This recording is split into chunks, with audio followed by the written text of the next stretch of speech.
ये है परमेश्वर के माता पिता, और परमेश्वर इनकी एकलौती संतान है। और परमेश्वर अपनी माता पिता की सेवा भी करता है और साथ ही उनका ख्याल भी बहुत अच्छे से रखता है। लेकिन इनकी बहू माधुरी जो इन्हें बिल्कुल भी पसंद नहीं करती। 2-3 महीने हो गए जी, मुझे अपनी तबीयत कुछ ठीक ही नहीं लग रही है। एक बार हम लोगों को ना शुगर और बीपी का टेस्ट करवा लेना चाहिए। हाँ बिंदु, तुम बिल्कुल ठीक कह रही हो। आज परमेश्वर को घर आने दो, मैं उसे बोलता हूँ कि वो हमें हॉस्पिटल लेकर चले। जैसे ही मुझे महसूस होता है ना जी, वो कांता भाभी भी बता रही थी कि उन्हें भी ऐसे ही महसूस होता था। जब उन्होंने अपना बीपी और शुगर टेस्ट करवाया तो उन्हें बीपी शुगर निकला। इसलिए मैं कह रही थी कि मैं अपना भी बीपी और शुगर का टेस्ट करवा लूं। और जब मैं अपना टेस्ट करवाऊं तो करवाऊं, साथ में आप भी अपना टेस्ट करवा लीजिए। कुछ दिनों से आपका खाना पीना भी तो टूट गया है। हाँ बिंदु, ठीक है, करवा लेंगे। हाँ, पैसे तो पेड़ पर लगते हैं ना, कि जब भी मर्जी आए तब झाड़ लो। अरे अगर एक बार ये डॉक्टर और दवाई गोली के चक्कर में बंद गए ना, तो ये खर्चे तो कभी खत्म ही नहीं होते। फिर शाम को जब परमेश्वर घर आता है। परमेश्वर आ गया है जी, आप बात कर लो उससे। क्या हुआ माँ, आप बताओ कि आपको क्या बात करनी थी। बेटा, कुछ दिनों से मुझे अपनी तबीयत बिल्कुल भी अच्छी नहीं लग रही है और मेरा खाना पीना भी टूट गया है। तो मैं बोल रही थी बेटा, एक बार मेरा और तेरे पापा का ना बीपी और शुगर टेस्ट करवा दे। हाँ मम्मी, मैं कल ही आप लोग को हॉस्पिटल लेकर चलूंगा। हाँ ठीक है बेटा। अरे इनको तो पता नहीं कब समझ आएगी। इनको अपनी घर गृहस्थी की तो कोई चिंता है ही नहीं। जैसे इनके माँ बापूजी बोलते हैं वैसे ही तैयार हो जाते। ठीक है बेटा, कल दोपहर के समय ले चलना हमें। हाँ ठीक है मम्मी, चलो मैं जरा अब थोड़ा फ्रेश हो जाऊँ। हाँ बेटा, तू हाथ मुंह धो ले और थोड़ी देर आराम कर ले। मैं भगवान से बस यही दुआ करती हूँ जी, कि हमारा परमेश्वर हमेशा ऐसे ही रहे। हाँ बिंदु, तुम सही कहती हो। बहू तो हमारी सेवा नहीं करती, लेकिन कम से कम हमारा बेटा वो तो हमें बहुत चाहता है। बस यही कारण तो है बिंदु, कि जो मैंने खुशी खुशी अपनी सारी प्रॉपर्टी अपने बेटे परमेश्वर के नाम पर कर दी है। हाँ जी, लेकिन कभी कभी मुझे बहुत डर भी लगता है कि कहीं बहू की बातों में आकर हमारा बेटा परमेश्वर बदल ना जाए। नहीं बिंदु, हमारा बेटा कभी भी नहीं बदलेगा। उसे पता है कि हमने उसकी परवरिश कैसे की है और हमने उसे कैसे पढ़ाया लिखाया है। अरे इनको कोई अकल ही नहीं है क्या? अरे हमारा भी तो खुद का अपना परिवार है। हमारा एक बेटा है, बेटी है, और उनके भी तो कितने खर्चे लगे रहते हैं। ये तो अपनी सारी कमाई के अपने माँ बाप पर ही लुटाते रहेंगे। अरे क्या हुआ माधुरी, तुम बहुत ही परेशान लग रही हो। अरे नहीं, कुछ भी तो नहीं है। अरे बताओ तो सही कि आखिर क्या हुआ। आप ये बताएं कि मम्मी पापा क्या बोल रहे थे आपको? अरे उनकी तबीयत कुछ दिन से ठीक नहीं है, तो वो मुझे हॉस्पिटल चलने के लिए बोल रहे थे। अरे उन्हें देखकर लगता भी है आपको कि उनकी तबीयत ठीक नहीं होगी। अरे वो तो दोनों टाइम पेट भर कर खाना खा रहे हैं, इधर से उधर घूम रहे हैं, बोल रहे हैं, बता रहे हैं। अब इस उम्र में तो थोड़ा बहुत नरम गरम हो ही जाता है ना। ठीक है ना माधुरी, यदि उन्हें अपनी तबीयत सही नहीं लग रही है और अगर उनकी इच्छा है कि वो अपना चेकअप करवाना चाहते हैं, तो मैं उनका चेकअप करवाने के लिए ले आऊंगा ना। अच्छा, तो क्या चेकअप कोई फ्री में होता है क्या, जो आप इनको लेकर गए और बस करवा कर ले आएंगे? अरे अगर एक बार हम इन डॉक्टरों के पाले में पड़ गए ना, तो जिंदगी भर इन डॉक्टरों से पीछा नहीं छूटेगा। अरे कभी ये दवाई, कभी वो इंजेक्शन, अरे कभी भी खर्चे कम नहीं होते, बल्कि दिन पर दिन खर्चे बढ़ते ही जाते हैं। अब आप ही बताएं ना कि क्या अपनी सारी कमाई आप अपने मम्मी पापा पर ही लुटा देंगे? अरे हमारा भी तो अपना खुद का परिवार है ना, भला हमारे अपने खर्चे कम है क्या? और आप अकेले की मेहनत और इस छोटी सी दुकान में आप क्या क्या कर लेंगे? देखिए, आप बेकार में अपने खर्चे मत बढ़ाए। अरे ऐसा मत बोलो माधुरी, भला हमारे सिवा उनका है ही कौन? और वैसे मम्मी पापा ने तो अपनी सारी प्रॉपर्टी पहले ही हमारे नाम भी कर दी है ना। अरे ये क्या बोल रहे हैं आपकी हमारे नाम कर दी है? अपने आप ही उन्होंने आपके नाम पर किया है, और आपके नाम पर तो उन्हें वैसे भी करना ही था ना, क्योंकि आप तो उनके इकलौते बेटे हो। देखिए, मैं आपको बता देती हूँ कि आप बेकार में खर्चे मत बढ़ाए, और अगर आपको उनका टेस्ट करवाना ही है तो आप उनको सरकारी अस्पताल में लेकर जाए। उन्हें ये दुनिया भर का टेस्ट करवाने के चक्कर में अगर कोई बीमारी निकल गई ना, तो सोच लीजिए कि कितना खर्चा बढ़ जाएगा हमारा। अच्छा तुम परेशान मत हो, मैं मम्मी पापा का टेस्ट ना सरकारी अस्पताल में ही करवा दूंगा। और देखो माधुरी, तुम ये सब जरा धीरे बोला करो, अगर उन्होंने सुन लिया तो उन्हें कितना बुरा लगेगा। अरे भला इसमें बुरा लगने वाली क्या बात है? मैं कौन सी गलत बात कह रही हूँ? अरे उन्हें खुद को भी तो अकल होनी चाहिए कि उनके बेटे की एक छोटी सी तो दुकान है और उस दुकान के पीछे वो अपना परिवार पालेगा या फिर उनका जबरदस्ती का खर्चा उठाएगा। लेकिन माधुरी ये दुकान भी तो पापा की ही है ना, और उस दुकान से मैं इतना तो कमा ही लेता हूँ कि मैं अपना परिवार अच्छे से पाल सकता हूँ। अरे क्या खाक अच्छा कमा लेते हैं जी आप।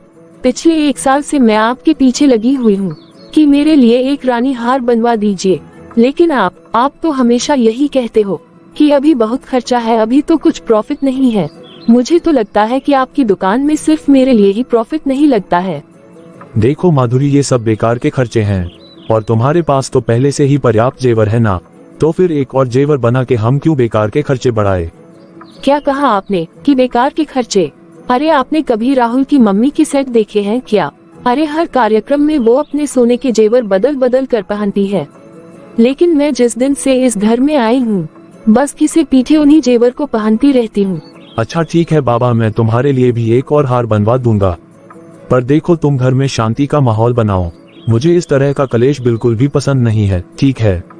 हाँ ठीक है। फिर दूसरे दिन परमेश्वर अपने माता पिता को लेकर हॉस्पिटल जाने लगता है, लेकिन उसे अपनी पत्नी की बातें याद आती है कि उसने कहा है कि मैं मम्मी पापा का इलाज सरकारी अस्पताल में ही करवाऊं। तो फिर परमेश्वर अपने माता पिता को सरकारी हॉस्पिटल में लेकर चला जाता है। ये क्या बेटा, आज हम लोग सरकारी अस्पताल आए हैं? अरे हाँ मम्मी, मेरे एक दोस्त ने मुझे बताया कि यहाँ भी बहुत अच्छा इलाज होता है, इसलिए मैंने सोचा कि आज यही इलाज करवा के देखते हैं। हाँ बेटा, सही किया तुमने। वैसे भी आजकल सरकारी अस्पताल में सारी सुविधाएं उपलब्ध हो चुकी है। चलिए मम्मी पापा अंदर चलकर टेस्ट करवा लेते हैं। हाँ चलो बेटा। परमेश्वर के माता पिता पहली बार सरकारी हॉस्पिटल में आते हैं और सैंपल के लिए उनका ब्लड ले लिया जाता है। मम्मी पापा, थोड़ी देर में आप लोगों की रिपोर्ट आ जाएगी, आप लोग बैठिए, मैं अभी आता हूँ। हाँ ठीक है बेटा, मुझे यकीन नहीं हो रहा है जी कि परमेश्वर हमें सरकारी हॉस्पिटल में लेकर आया है। इससे पहले तो जब भी हम बीमार होते थे तो वो हमें प्राइवेट हॉस्पिटल में ही लेकर जाता था। हाँ बिंदु, मैं अपने बेटे की मजबूरियों को समझता हूँ। परमेश्वर को बहू ने ही कहा होगा कि वो हमें सरकारी हॉस्पिटल में ही लेकर आए। हाँ जी, मुझे भी ऐसे ही लगता है। मम्मी क्या हुआ बेटा, आ क्या गई हमारी रिपोर्ट? हाँ पापा, आप दोनों का शुगर बढ़ा हुआ है और साथ में आपका बीपी भी लो है, लेकिन आप लोग घबराए मत, ये कोई बड़ी बीमारी नहीं है। ठीक है बेटा, लेकिन डॉक्टर ने इसका कुछ तो परहेज बताया ही होगा। अरे हाँ मम्मी, मैं तो ये पूछना ही भूल गया, और अब तो लंच ब्रेक भी हो गया है। क्या बात है, कुछ पूछना था क्या आप लोगों को? हाँ जी डॉक्टर साहब, हम दोनों को शुगर और बीपी है, तो हमें खाने पीने में क्या परहेज करना होगा? अच्छा, आप लोग टेंशन बिल्कुल मत लीजिए, आजकल ये तो आम बीमारी हो चुकी है। बस आप लोगों को चावल का सेवन कम से कम ही करना है और मीठी चीजों से परहेज करना है। ज्यादा से ज्यादा आप लोगों को रोटियां और दलिया वगैरह ही खाना है। ठीक है डॉक्टर साहब। फिर परमेश्वर अपने माता पिता को लेकर घर वापस आ जाता है और आते ही उनकी पत्नी माधुरी पूछती है कि क्या बताया है डॉक्टर ने उन्हें। आ गए जी आप लोग, क्या बताया है डॉक्टर ने? अरे हाँ माधुरी, मम्मी और पापा को शुगर और बीपी की प्रॉब्लम है। डॉक्टर ने इन्हें चावल का सेवन कम से कम करने को कहा है। तुम इन्हें ज्यादा से ज्यादा रोटियां ही देना। अरे मैंने तो पहले ही कहा था जी आपको कि एक बार बस डॉक्टर के सामने पहुंच जाओ और वो बेकार में ही दुनिया भर की बीमारी निकाल देते हैं। मुझे तो नहीं लगता कि मम्मी पापा को ऐसा कुछ भी हुआ होगा। अरे ये दोनों बढ़िया खा पी तो रहे हैं।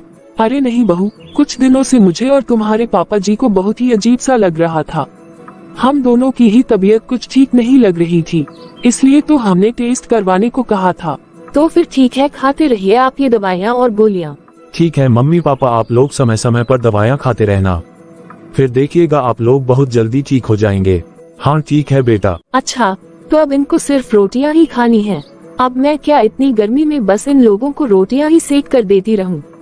और एक ये भी बड़े आए कहते हैं कि इन्हें बस रोटियां ही देना, इनके लिए बस रोटियां ही बनाना। क्या इतना आसान है क्या रोटी बनाना? अरे गर्मी से दरबदर हो जाता है इंसान खाना बनाने तक, और इन लोगों के लिए सिर्फ मैं रोटियां ही सेकते रही तो हो गया फिर तो मेरा। अब जिसको खाना है सो खाए और नहीं खाना है सो मत खाए। मैं तो चावल बनाकर रख दूंगी।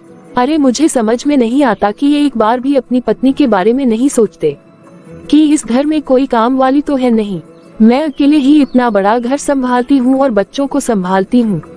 और अब इनके बूढ़े माँ बाप को भी संभालने की जिम्मेदारी मेरे मथे मत दी है इन्होंने। अरे क्या हुआ माधुरी, तुम इतने जोर जोर से चीख क्यों रही हो? एक बात बताए मुझे आपकी, क्या आपको अपनी बीवी पर जरा सा भी तरस नहीं आता है? अरे तुम ऐसा क्यों बोल रही हो? अरे आपने तो बड़ी आसानी से ऑर्डर लगा दिया कि मैं इन्हें बस रोटियां ही सेक कर दूं। अरे आपको पता भी है कि एक एक रोटी बनाने में कितनी मेहनत लगती है। अरे पसीने से पूरी गिली हो जाती हूँ मैं किचन में। लेकिन माधुरी, हमारे किचन में तो एग्जॉस्टर और फैन दोनों लगा तो हुआ है ना, तो फिर भला इतनी गर्मी कैसे? हाँ, फैन ऑन करके मैं रोटियां सेक सकती हूँ ना। अरे तुम ऐसे जोर जोर से तो मत चिल्लाओ, अगर मम्मी पापा ने सुन लिया तो उन्हें कितना बुरा लगेगा। अरे अगर बुरा लगता है तो लगे, मैंने किसी का ठेका लेकर रखा है क्या कि जिसे जो खाना है उनकी फरमाइश पर वही बनाते रहूं मैं? अरे मैं कोई बावर्ची हूँ क्या? देखिए जी, आप मेरी बात साफ साफ सुन लीजिए और समझ भी लीजिए।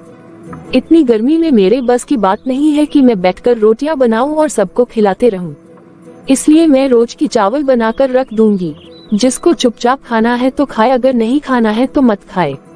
अरे भला ये भी क्या बात हुई माधुरी, सिर्फ रोटियों की बात को लेकर तुम कितना चीख रही हो, चिल्ला रही हो, और सारे घर को तुमने अपने सिर पर उठा लिया है। तुम ये मत भूलो, जब तुम नई आई थी तो हमारे घर में बहुत कम से कम ही चावल बनते थे और मम्मी सबके लिए रोटियां ही सकती थी। तो फिर आप अपनी मम्मी से ही बनवाए ना, मुझे क्यों बोल रहे हैं? क्योंकि मुझसे तो ये सब ना हो पाएगा और आप मुझे तो ऐसे बता रहे हैं कि जैसे मैंने सबका ठेका ले रखा है। अरे माधुरी, तुम धीरे भी तो बोल सकती हो ना, तुम ये मुझे सुना रही हो या बाहर बैठे मेरे माँ बाप को? आपको जो भी समझना है समझिए। ठीक है, अब तुम मुझे खाना देती हो या मैं बिना खाए ही दुकान चला जाऊं? ठीक है, चलिए खाना दे देती हूँ मैं आपको। फिर परमेश्वर खाना खाकर अपनी दुकान पर चला जाता है। लेकिन जब माधुरी के सास ससुर ने माधुरी से खाना मांगा, बिंदु देखो तो माधुरी ने अभी तक हमें खाने के लिए नहीं पूछा, मुझे तो बहुत जोर की भूख लगी है। हाँ जी, मैं अभी बहू से पूछती हूँ। माधुरी, माधुरी, क्या हुआ मम्मी जी? बहू हमें भूख लगी है, क्या खाना नहीं बना अभी तक? हाँ मम्मी जी, दाल चावल सब्जी तो बना ली है मैंने, लेकिन रोटी नहीं सेकी है। लेकिन बहू, डॉक्टर ने तो हमें रोटी खाने को ही बताया है। आप भी ना मम्मी जी हद ही करती हैं। आज आपको डॉक्टर ने रोटी खाने को बोला है, तो अगर कल आपको डॉक्टर हलवा पूरी खाने बता देगा तो क्या मैं रोज रोज आपके लिए हलवा पूरी बनाऊंगी? एक दिन चावल खा लेने से कुछ नहीं बिगड़ जाता। आप लोग बैठिए कमरे में, मैं आप लोगों के लिए दाल चावल सब्जी ला कर देती हूँ। और हाँ माँ जी, मैं बस तो एक ही टाइम रोटी बनाऊंगी। सुबह तो वैसे भी कितनी गर्मी लगती है, तो मैं तो सिर्फ शाम को ही रोटी बनाऊंगी। और मैं आपको प्लेट भर के रोटियां सेक कर मैं आपको नहीं दे सकती। मैं सिर्फ आप दोनों को दो दो रोटी या ज्यादा ही हुआ तो चार चार रोटियां ही दे सकती हूँ। उससे ज्यादा तो मैं आपको बिल्कुल भी नहीं दे सकती। और यदि इतने से आप लोगों का पेट नहीं भरता है तो आप लोग चावल खा लेना। अच्छा ठीक है बहू, तुम हमें बस चार चार रोटियां ही दे देना, 4 रोटियों से ही हमारा पेट भर जाएगा। ठीक है। फिर ऐसे ही 1 महीना गुजर जाता है। क्या हुआ जी, आप इतने परेशान क्यों हो? कुछ नहीं बिंदु, आज से ठीक 1 महीने पहले बहू ने कहा था कि वो हमें 4-4 रोटियां सेक कर देगी, लेकिन आजकल तो बहू सिर्फ हमें 2-2 ही रोटियां देने लगी है। बिंदु, सिर्फ 2 रोटियों से मेरा पेट नहीं भरता और मुझे चावल खाने से तो बहुत डर लगता है। अरे अगर मेरी सेहत के साथ कुछ उल्टा सीधा हो गया तो हमारी सेवा करने वाला भला यहाँ कौन बैठा है? हाँ जी, आप सच ही कहते हो, 2 रोटियों से पेट तो मेरा भी नहीं भर पाता। सुनिए ना जी, मेरे पास बहुत सालों से कुछ रुपए जमा किए हुए हैं, तो आप उन रुपयों से मार्केट से जाकर कुछ फल ही खरीद कर ले आइए। कम से कम हम फल ही खाकर अपना पेट भर लेते हैं। लेकिन बिंदु, हम कब तक फल से पेट भरेंगे? और वैसे भी फल अब सस्ते नहीं मिलते, आजकल तो फल बहुत ही महंगे दाम से मिलने लगे हैं। ठीक है जी, कम से कम जब तक रुपए हैं तब तक तो ले ही आइए, आगे की आगे सोचेंगे। हाँ ठीक है। कई महीनों तक परमेश्वर के माता पिता को बस आधा पेट ही खाना मिल पाता है, इसलिए वो दिन पर दिन बेहद ही कमजोर होते जाते हैं। और वही उनकी बहू माधुरी बस सारे दिन चीखते चिल्लाते रहती है कि मुझसे रोटियां नहीं बनाई जाती, मुझसे रोटियां नहीं बनाई जाती। बेटा रिया, आपका होमवर्क कंप्लीट नहीं हुआ क्या? नहीं पापा, बस अभी थोड़ा बाकी है। हाय राम, मेरी तो तकदीर ही फूट गई है। जिस दिन से मैं इस घर में ब्याह कर आई हूँ ना, उस दिन से बस चक्कर घिनी की तरह लगी रहती हूँ। हो गया बेटा तुम्हारा वर्क कंप्लीट, चलो जाओ तुम अपने दादा दादी के पास जाओ। जी पापा। ये क्या है माधुरी, अरे कम से कम बच्चों के सामने तो चुप रहा करो।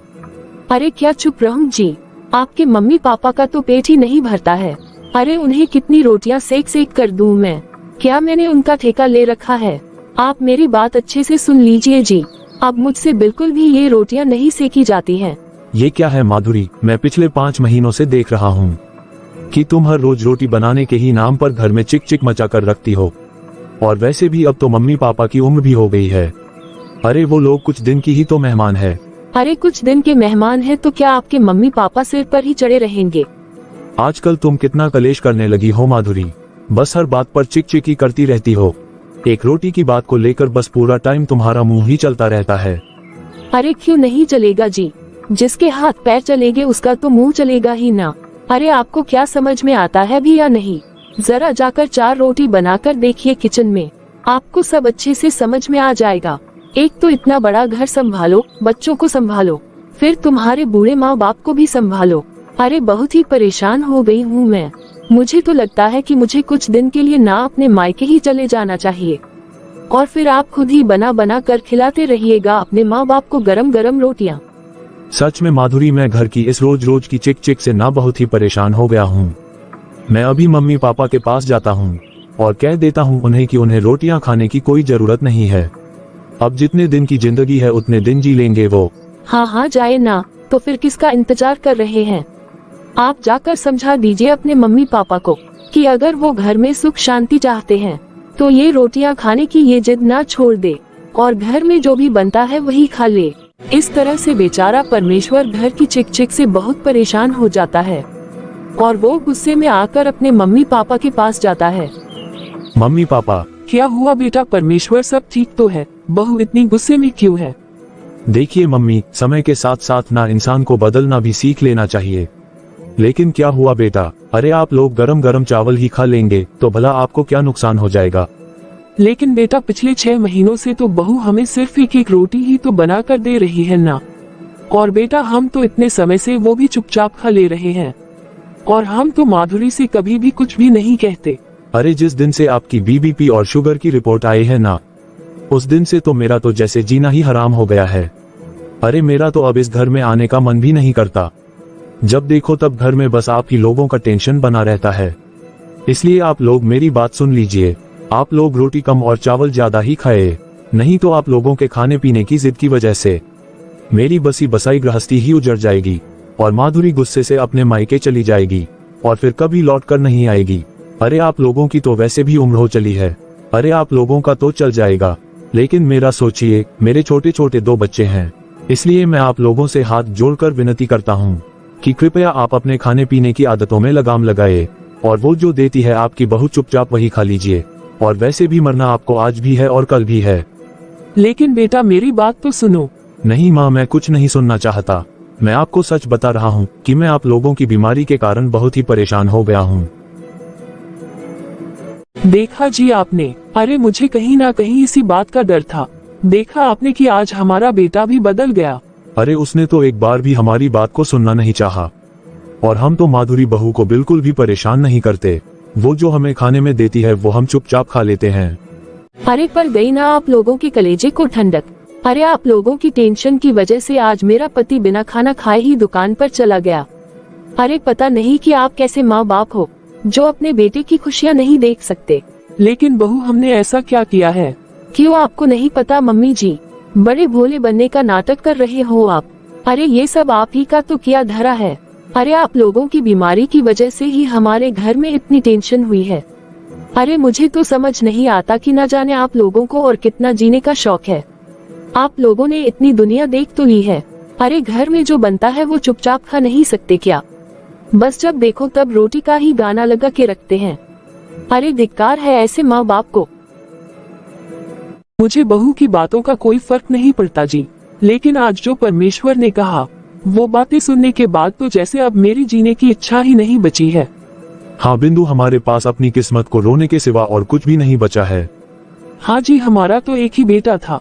अरे मैंने तो कितने लाड प्यार से और कितने अरमानों के साथ उसको पाल पोस कर इतना बड़ा किया था, और अपने बेटे की शादी के बाद मैंने तो अपनी बहू को भी अपनी बेटी ही माना था, और इसीलिए तो उसे अपने पलकों पर बिठा कर रखती थी। जी आपको याद है ना, जब मेरे हाथ पैर सही सलामत थे तो मैं कभी बहू को रोटियां बनाने नहीं देती थी और तब घर का सारा काम भी मैं खुद ही कर लिया करती थी। हाँ बिंदु, इसमें शायद हमारी ही गलती है जो हम लोगों ने इन लोगों को इतना प्यार दिया। हाँ जी, लेकिन अब हम कर भी क्या सकते हैं जब अपना खुद का बेटा, अपना खुद का खून हमारी बीमारियों को ध्यान न देते हुए हमें ज्यादा चावल खाने की हिदायत दे रहा है, लेकिन एक बार भी वो हमारी बात सुनने को तैयार नहीं है कि हम तो उसकी पत्नी को रोटियों के लिए परेशान भी नहीं करते। अब तो बिंदु बहू हमें रोटियां दे या ना दे, वो जो देगी हम चुपचाप खा लेंगे। हाँ जी, आए दिन बहू की खरी कोटी सुनने से तो बेहतर ही है कि हम चुपचाप कुछ भी खाकर जल्दी से जल्दी इस दुनिया को अलविदा कह दे।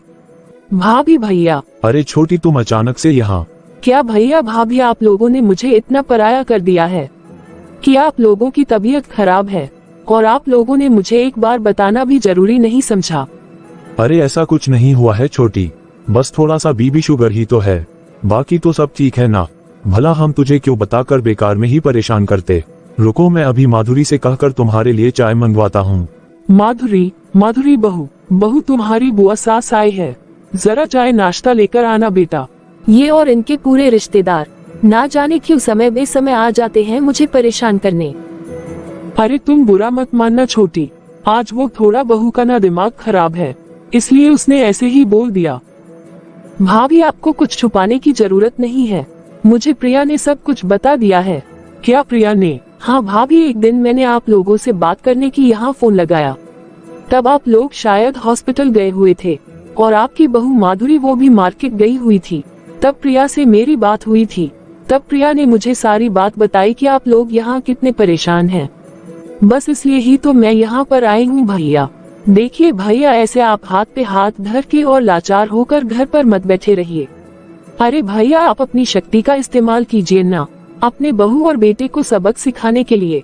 लेकिन छोटी, अब इस बुढ़ापे में मेरे पास ऐसी कौन सी शक्ति है जो मैं इस्तेमाल करूँगा? है भैया, वो शक्ति आपके पास है।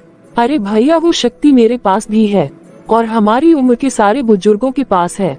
लेकिन क्या छोटी, मुझे साफ साफ बताओ। अरे भैया, हमारे पास हमारी सबसे बड़ी शक्ति, हमारी प्रॉपर्टी, हमारी जायदाद और हमारे रुपए पैसे हैं। अरे हमारे बच्चे उसी लालच में ही तो हमारे साथ रहते हैं कि हमारे जाने के बाद ये सारी प्रॉपर्टी उनकी हो जाएगी। आप इसी शक्ति का इस्तेमाल कीजिए ना भैया और दिखा दीजिए इन्हें इनकी औकात। लेकिन मेरी बहन, अब वो शक्ति भी मेरे पास नहीं रही, क्योंकि अभी 7 महीने पहले ही मैंने अपनी सारी प्रॉपर्टी अपने इकलौते बेटे के नाम कर दी है। और वैसे भी छोटी, ये प्रॉपर्टी तो आज नहीं तो कल हमारे बेटे के ही नाम होनी है ना। अरे भैया, जब होनी होगी तब होगी ना, लेकिन अभी भी कुछ नहीं बिगड़ा है भैया, जो गया है वो वापस भी आ सकता है। बस आप एक अच्छे वकील से बात कीजिए। लेकिन अब वापस कैसे मिलेगा छोटी? देखो भाभी, जब तक माँ बाप जिंदा है ना, तब तक वो अपनी प्रॉपर्टी अपने बच्चों के नाम कर भी सकते हैं और समय आने पर उनसे वो सारी प्रॉपर्टी वापस भी ले सकते हैं। और ये करने के लिए उनके माता पिता को कोई भी नहीं रोक सकता। इसलिए मैं कहती हूँ भैया कि आप अपने बेटे परमेश्वर से ना अपनी सारी संपत्ति वापस ले लीजिए, क्योंकि भैया अगर आप ऐसा ही कुछ करेंगे ना, तभी आपके हालत सुधर सकते हैं और आपकी इस घमंडी बहू को सबक सिखाना भी बहुत जरूरी है। ये आप लोगों को खाने के लिए दाने दाने को तरसा रही है ना। अरे जब आपकी प्रॉपर्टी आप लोगों के हाथ में वापस आ जाएगी ना, तो देखना यही बहू बेटे आप लोगों के आगे पीछे घूम घूम कर आप लोगों की सेवा करेंगे। और नहीं भी किए तो जब आप लोगों के पास इतना धन दौलत तो होगा, तो आप एक काम वाली तो रख ही सकते हैं ना, जो आपकी सेवा करे और आप लोगों को खाना बना कर दे। और मुझे तो नहीं लगता कि आपको काम वाली रखने की जरूरत भी पड़ेगी, क्योंकि ना बच्चे लालची होते हैं, उन्हें तो बस मुफ्त में अपने माता पिता की ही संपत्ति चाहिए होती है। तुम देखना तो सही, वो खुद ही तुम्हारी सेवा करने लगेंगे। हाँ जी, हमें ऐसा ही कुछ करना चाहिए। मुझे तो छोटी की बात अच्छी लग रही है। हमारे पास इतना सब कुछ धन दौलत होते हुए भी क्या हम इस उम्र में खाना खाने को तरसते रहें? शायद तुम ठीक कहती हो छोटी, मैं आज ही अपने एक वकील दोस्त से बात करूंगा। हाँ ठीक है भैया, आप जरूर कीजिए। परमेश्वर के पिता को परमेश्वर की बुआ की बात बहुत अच्छी लगती है और वो सोचते हैं कि क्यों ना मैं अपनी बहन के कहे अनुसार ही ऐसा कुछ करूं, जिससे मेरे बहू बेटे की अकल ठिकाने लग जाए। और दूसरे ही दिन परमेश्वर के पिता घर में वकील लेकर आ जाते हैं। आपका काम हो जाएगा प्रसाद जी। ये वकील साहब यहाँ क्या कर रहे हैं? मैं अभी इन्हें बुलाकर लाती हूँ। बहू ने देख लिया है सर आपको, अब वो अभी जाकर परमेश्वर को बुलाकर लाएगी। मम्मी पापा ये वकील साहब किस काम के लिए आए हैं यहाँ? अरे कुछ नहीं बेटा, बस वो मैंने कुछ गलतियाँ कर दी थी ना, तो मैंने उन्हीं गलतियों को सुधारने के लिए इन्हें यहाँ बुलवाया है। भला कैसी गलती पापा? अरे बेटा मैंने अपनी पूरी जिंदगी की कमाई बिना सोचे समझे जो तुम लोगों के हाथ में रख दी थी ना, बस मैं उसे ही वापस लेना चाहता हूँ। बस मैंने इसलिए ही इन्हें यहाँ बुलाया है। हाँ बेटा परमेश्वर, इन्होंने जो अपनी सारी प्रॉपर्टी तुम्हारे नाम की थी वो प्रॉपर्टी अब ये वापस लेना चाहते हैं। क्या क्या ये ऐसे कैसे हो सकता है? इन्होंने तो सब कुछ हमारे नाम कर दिया है ना। शायद तुम ज्यादा कानून नहीं जानती हो बेटा। एक पिता का पूरा अधिकार होता है कि वो अपनी संपत्ति अपने बच्चों के नाम पर कर दे, लेकिन यदि उनका मन बदला या किसी और कारण से जब वो अपनी संपत्ति वापस लेना चाहते हैं तो साधारण तरीके से अपने बच्चों से वो अपनी सारी संपत्ति वापस ले सकते हैं। बस यही प्रोसेस था और बस इसीलिए ही आया था मैं यहाँ। और वकील साहब मैं अपनी संपत्ति तो उसी के नाम करूँगा जो मेरी और मेरी पत्नी की सेवा करेगा और जो हमें भर पेट खाना देगा। ये आप क्या बोल रहे हैं पापा जी? अरे ये आपके इकलौते बेटे हैं, आप अपनी संपत्ति इन्हें नहीं देंगे तो किसे देंगे? मैंने अभी अभी कहा ना बहू, शायद तुमने अच्छे से सुना नहीं। जो हमारी सेवा करेगा मैं अपनी सारी संपत्ति सिर्फ उसे ही दूंगा। लेकिन ये आपके इकलौते बेटे हैं, आपकी सारी संपत्ति और इस घर पर तो इन्हीं का हक होना चाहिए ना। संपत्ति पर ही पूरा अधिकार नहीं होता बहू, माता पिता पर भी तो होता है ना। अरे संपत्ति का हक तो तुम्हें अच्छे से याद है, लेकिन माता पिता, भला उनका क्या? और जब तुम अपने माँ बाप को भूल गए तो उनकी संपत्ति को भी भूल जाओ। अब मैं फिर से अपनी पूरी संपत्ति का मालिक बन गया हूँ और मालिक होने के नाते आज मैं फिर से तुम्हें आदेश देता हूँ कि निकल जाओ तुम लोग मेरे घर से। देखा ना तुमने, ये सब तुम्हारा किया धरा है। अरे तुम्हें ही बहुत रोना आता था ना मेरे माँ बाप को 4 रोटियां सेक कर देने में। अब मेरे साथ तुम्हें फुटपाथ पर रहना पड़ेगा, समझ गई ना? ऐसा मत कहिए जी, मानती हूँ सब मेरी ही गलती है, लेकिन क्या मुझे गलती सुधारने का मौका नहीं मिलेगा? मम्मी पापा मुझे माफ कर दीजिए। अरे हम आप ही के तो बच्चे हैं और बच्चों से ही तो गलतियाँ होती है। एक बार हमें अपनी गलतियाँ सुधारने का मौका दे दीजिए। अब हमें तुम पर भरोसा नहीं रह गया बहू। अब हम कहाँ जाएंगे? मम्मी पापा हमें घर से मत निकालिए, हम कहाँ भटकेंगे? मुझे माफ कर दीजिए, सब मेरी गलती है। मैं वादा करती हूँ आज के बाद मैं आप लोगों की बहुत सेवा करूँगी और कभी भी शिकायत का मौका नहीं दूंगी। बताओ बिंदु, क्या माफ कर दूं मैं बहू को? हाँ जी माफ कर ही दीजिए, वैसे भी गलतियाँ तो बच्चों से ही होती है ना। और मैं तो एक माँ हूँ जी, पुत्र को पुत्र हो सकता है परंतु माता को माता नहीं हो सकती। लेकिन बिंदु मैं दोबारा धोखा नहीं खाना चाहता। एक बार तो मैं धोखा खा ही चुका है अपनी संतानों से। अरे जाने दीजिए ना भैया, एक बार माफ कर दीजिए। बताइए वकील साहब, इसके लिए कोई रास्ता है कि ये दोबारा मुझे धोखा ना दे? हाँ बिल्कुल रास्ता है। इनसे एक लिखित पेपर में साइन करवा लीजिए कि इन्होंने दोबारा आपके साथ दुर्व्यवहार किया या खाने पीने के लिए तरसाया, तो आप अपनी संपत्ति से इन दोनों को बेदखल कर देंगे। अच्छे से सुन लिया ना बेटा तुमने? हाँ मम्मी, गलती ही नहीं बल्कि पाप हुआ है हमसे, जो हम अपने भगवान स्वरूप माता पिता को इतना कष्ट दिए हैं। बस मैं भी आप लोगों से यही विनती करता हूँ कि हमें हमारी गलती सुधारने का एक मौका दीजिए। ठीक है बेटा, हमने तुम लोगों को माफ किया। पापा जी मम्मी जी, इनकी कोई गलती नहीं है। इन्होंने तो मुझे बहुत समझाया कि मैं आप लोगों के साथ ऐसा न करूं, लेकिन मैंने ही इनकी बात कभी भी नहीं सुनी। मुझे अपने किए पर बहुत पछतावा है। ठीक है भैया भाभी, आप इन्हें माफ कर ही दीजिए। अरे शाम का भूला सुबह घर लौट आया है। तो बताइए दोस्तों, आप लोगों को आज की हमारी ये कहानी कैसी लगी? और ऐसे ही आगे मोरल स्टोरीज देखते रहने के लिए प्लीज हमारे चैनल पीकबू हिंदी कहानियाँ को सब्सक्राइब करें।